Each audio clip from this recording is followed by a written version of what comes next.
Hello, hello. What's up, everybody? My name is Mike Brown, aka Review King MB, and I decided to do all of this in one video.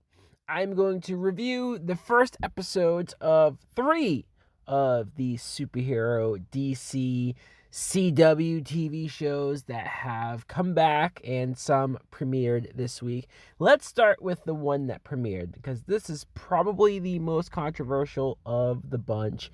This is the one that people were very lukewarm to negative about when the trailers came out, when it seemed like it was pushing a certain female agenda. And I know it's going to open up a can of worms, the discussion, but let's just jump right into it. Batwoman.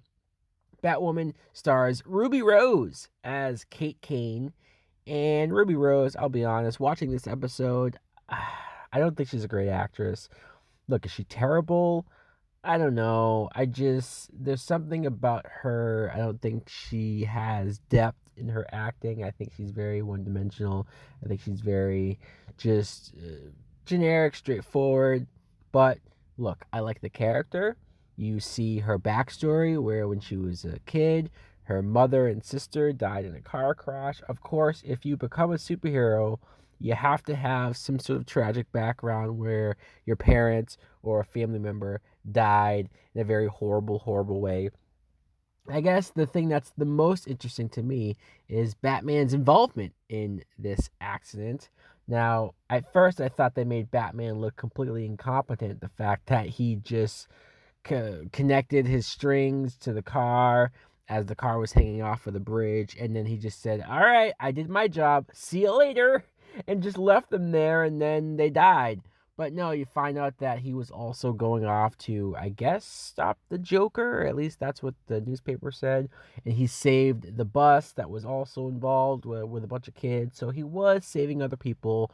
All right, I'll let him off the hook there. Also, Kate Kane is apparently Bruce Wayne's cousin. This is something that was a fairly new addition or change to the character's backstory, to have her be related directly to Bruce Wayne, have her have some family lineage, and that's her connection to the Batcave and whatnot. I get why the show is doing it because it's very easy, very convenient, and it just makes everything easier. I don't want to say lazy, but it's definitely easier. It's very similar to Supergirl, and it reminds me of the TV show Birds of Prey in the sense that you have to have Batman just leave Gotham, which is something that I never quite bought that he would do. I know some people are like, "Well, what about Dark Knight Rises? You love that movie." Yes, I know, but he leaves Gotham in the hands of somebody. Like, he appoints somebody to take his mantle in that movie, to take over the city, to be the watcher, to protect everyone. This version and in Birds of Prey, both versions, he just leaves Gotham with no explanation, with no reason for where he went and why he left. So maybe we'll get there. At the very end of the episode, Kate Kane does write a letter to him and says that, hey, you might come back one day. Who knows? If this show lasts to season 5, maybe we'll finally get a Bruce Wayne Batman character. Other characters, Lucius Fox's son, who apparently is supposed to be guarding Wayne Enterprise and the Batcave, but man, he does a terrible, terrible job. I mean, Kate Kane, not only does she handcuff him and embarrass him, but then she shows back up and then just figures out where the Batcave is. So there you go. And Doug Ray Scott plays her father. Every time I see Doug Ray Scott, I always think, man, this guy almost played Wolverine. If you don't know the story, Google it. I don't really have time to get into it, but man, he didn't get it. He took too long doing the Mission Impossible 2 role. But I digress. Hugh Jackman was definitely the right choice. Sophie is Kate Kane's ex-girlfriend. They had a relationship in the military. Once they were found out, Kate Kane didn't want to sign papers to be discreet and not pretend to be a lesbian. I don't know what the military was going for there. But so they broke up. And now, all these years later, of course, she still has feelings for her, but Sophie's now married. So drama, drama, drama.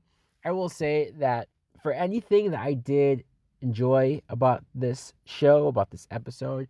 It was very undercut by some of these cheesy moments, the flashback scenes with that horrible, horrible, sad pop music that they love to play in these CW shows. I mean, it was so glaring and so in my face with that.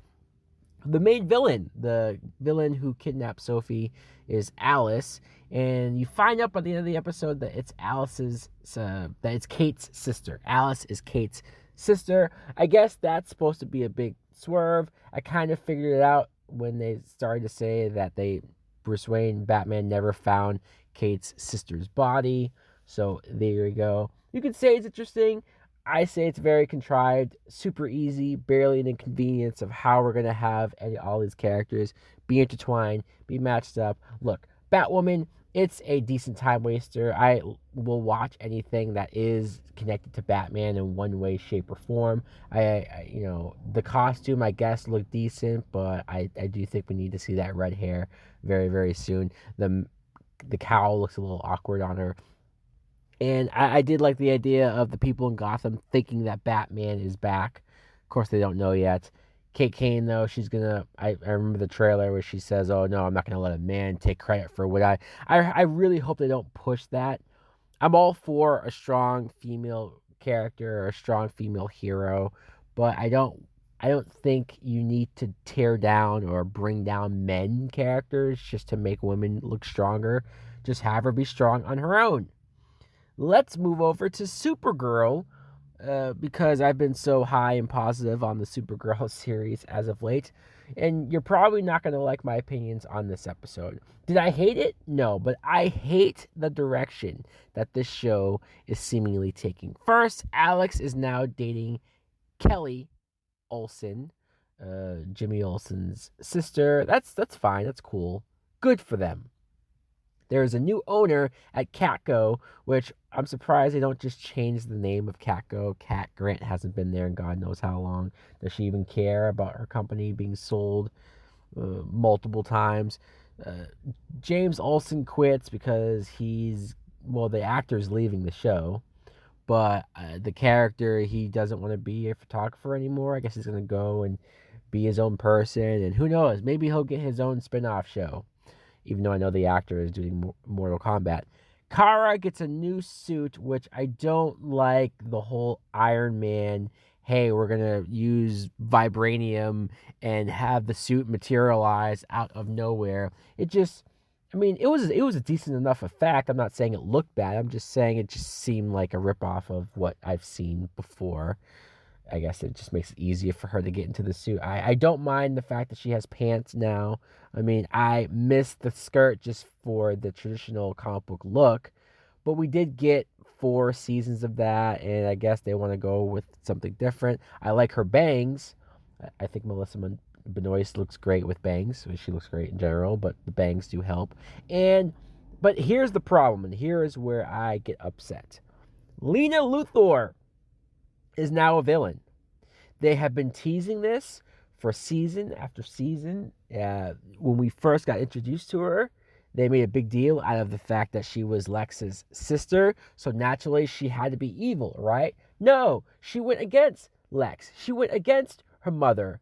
And she even killed Lex last season, which was probably the beginning of her evilness. But still, I thought she would rise above that. I thought she would prove herself to be her own person. That was a much more interesting character arc, and that's what made me much more interested in Lena Luthor. But now, because she feels betrayed, because she found out on her own that Kara is Supergirl, that Kara never told her that she was Supergirl, she's pissed. And there is a really good scene. Look, this is me showing that I'm fair. There's a really good scene with Kara and Lena where Melissa Benoist acts her ass off. I mean, she treats this like this is an Emmy award-winning show here. She cries and just pleads with Lena. She finally does tell her that she's Supergirl, but she feels bad because Lena is so mad at her, and she just breaks down and apologizes, tries to explain why she kept it from her. Well, she thought she was protecting her, but she realizes she hurts her.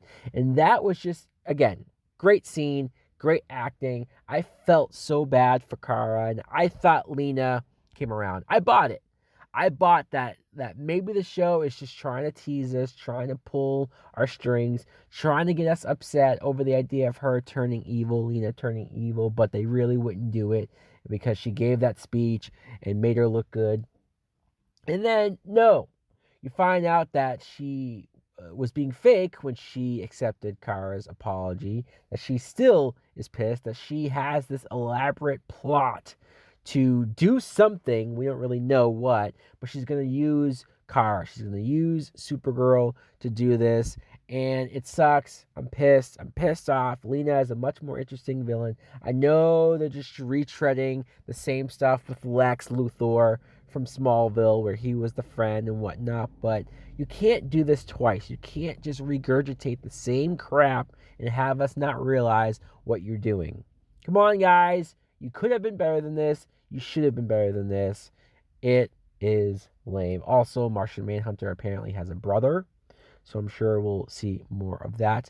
Now, finally, let's move to The Flash. The Flash, Season 6. Man, I cannot believe that I've been watching this show for 6 years. Iris is upset about Nora, who, look, I understand from a character writing standpoint that, yeah, you're going to have Iris and Barry upset that their daughter virtually evaporated. I mean, when it happened in the finale, I initially thought, well, what are you guys upset for? You're going to give birth to her. She's going to come into fruition. She's not gone forever. But okay, fine. Look, if I was a parent, and if that happened to my child and she literally died, and Iris made it a point to say that the Nora we knew is dead, because whatever Nora comes along in the future, it will be a different Nora just from anything going different. And so, okay, sure. And it gave Iris something to do. It gave her something to chase after, like that purple jacket and just her being upset over it. So, cool. The black holes portion of this episode, it didn't feel like a first episode of the season plot.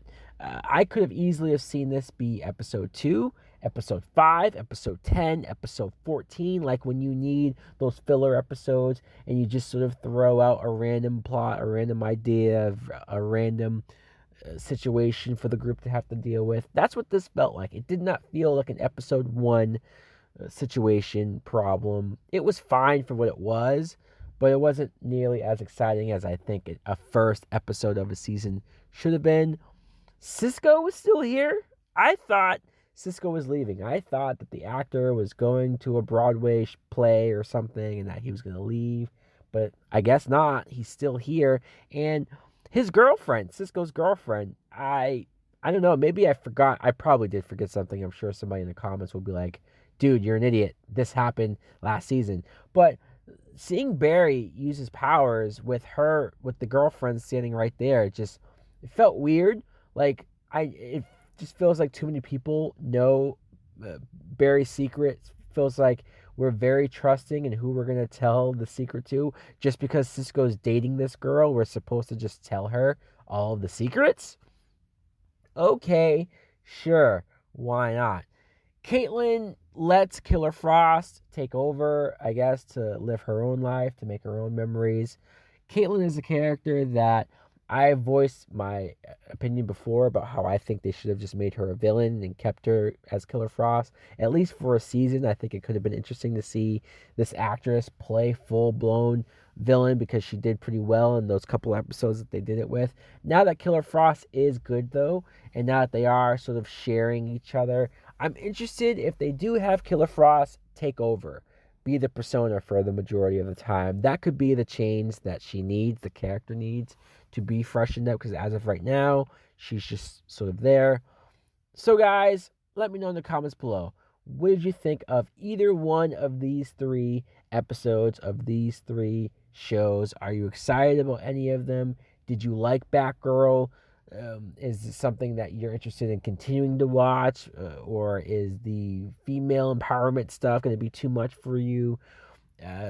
Supergirl, are you still watching? The Flash, are you still watching? Are you interested with The Flash and apparently this new villain who he had cancer and he has a cure for it. Sounds interesting, but the guy is just such a dick, the way he's talking about his mom, and F that guy from Heroes.